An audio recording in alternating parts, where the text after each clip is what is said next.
Okay, so I had a request on how to do flesh tones using watercolor. So I'm going to do a quick demonstration on what colors that I like to use in order to get some realistic skin tones. I'm just going to get my brushes out and ready. I'm just going to be using a number 8 synthetic brush.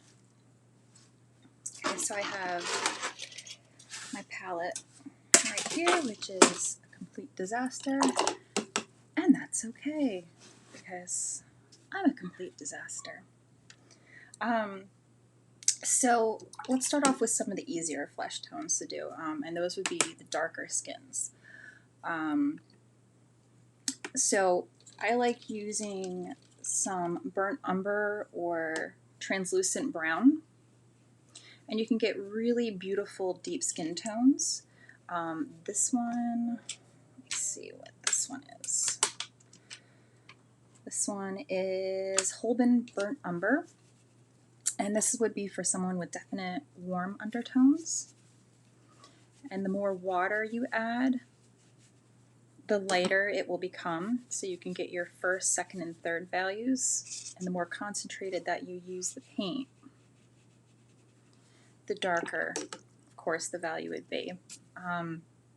Now, if I wanted to have shadows for this skin tone, I would probably most likely end up using some Payne's Gray because it has a bit of a blue hue to it. So if I mix these two together, they sort of neutralize each other a little bit and giving you something that's a little bit more interesting than, let's say, if you were just using black. I very, very rarely use black in my pigments, or in my paintings, I should say. So as you see, this is a really nice shadow color, but it still has a nice brown tint to it. Now if I were to use black to create shadows, it's not as interesting. As you can see here, it's like a nicer, it's like a dark brown, but it's just not as interesting. So sometimes when you are creating shadows, it's a good idea to look at your color wheel, depending upon if you use the Roy G. Biv or the CMKY, and see what is the opposite of the color that you're using. So this one is more of an orangey brown. So if you look at the opposite of the orange, you have like a blue cyan. So that's why I chose the Payne's Gray, because it has a bluer hue to it. Same thing if you look at the other color wheel and we look at orange, once again, because this has an orange tint to it, or orange hue I should say, you can see that the opposite is blue. And so you'd want to add something like that in order to create shadows. Now if I wanted to create like a super, super deep shadow, I would take some of that burnt umber, stick that back in there, and mix up in my palette with some very concentrated Payne's Gray. And I have this almost black, but still slightly blue, beautiful gray here because they neutralized each other. And then sometimes just for fun, you mix up a little bit of violet, take some magenta, some cyan.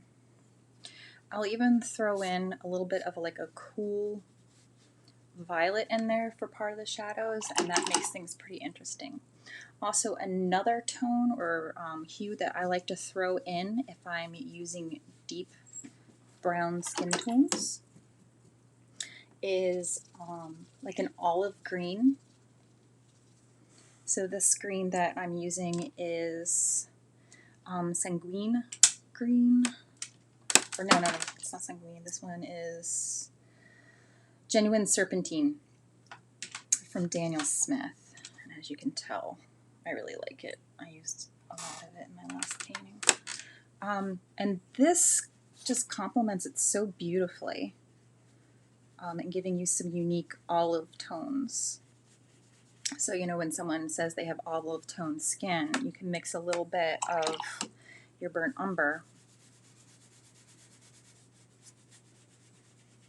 with an olivey green. And look at that beautiful caramel that you end up getting. Rarely when I'm painting someone's skin do I grab something straight from the tube and put it directly on the paper. I usually end up mixing it with something. So yeah, that was a darker skin tone here, how you can just go from the burnt umber, and whether you're adding the Payne's gray or some violet to it to deepen it to get an even darker skin tone. I got a little bit of paint on my laptop. This is why I don't have nice things. To, you know, adding some of the greens to it to really get a beautiful, more caramelly medium skin tone. And see if I add a little bit more of the warmth back to it. You can see how that changes the skin tone. Now the lighter skin tones, they can be a little bit more of a pain in the butt. So pale people, you're not as much fun to paint. So I'm going to take a little bit of quinacridone magenta from Daniel Smith. Just get that really super duper light. Water down on my palette. I'm going to take a little bit of Azo Yellow from M. Graham until I sort of get like a peachy color. The peachiness, the tint of it isn't really coming from white pigment. It's coming from either the white paper or the white of my palette behind it. And so you see here I have like this pinky hue that you can use. And this is really nice for people with cool undertones. You can add a little bit more of like the orange to it, a little bit more pink of the magenta to bring out some more beigey tones. Sometimes to neutralize it, to make it a little less vibrant and bright, I will take some raw umber.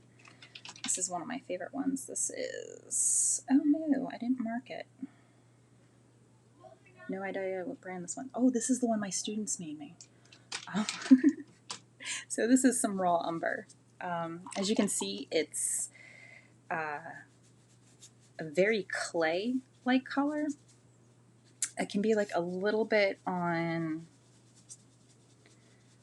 the like sandy green side, but if you warm it up with a little bit of the magenta or like a rose, it can give you a beautiful beigey flesh tone. You can also seriously just mix up some oranges and really water them down, and you can also use those as flesh tones. So I was focusing on using some of my Azo Yellow, my quinacridone magenta, and some of the raw umber in order to get these tones here. Once again, violets make for lovely shadows in these areas.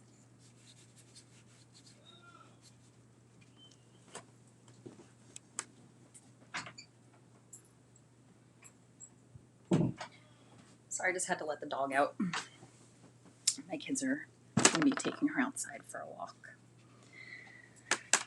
So it's pretty much how I create my palette. I mean, occasionally I'll throw in some really bright hues because the human eye and mind really depend a lot more on shape to recognize an image than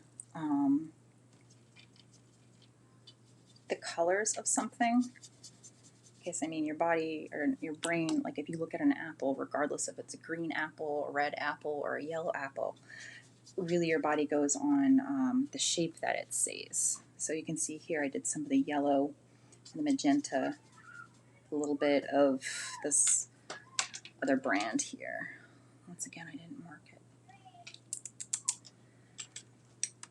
Let me see, what are you? I think this one is... Ugh. It's a really nice orangey color, almost like a sunburnt color. There we go.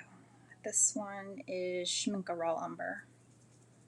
Schminke. I'm not sure how you're supposed to say it. So I just added that to the orangey color that I made. And so now you have this rosy color. But if that's, once again, too intense for you, you can take some of your olive tone and neutralizes a bit. So you see how when I mix that, you should all really be doing this not on your paper, but on your palette. And see how that neutralized that and made it more of a beige?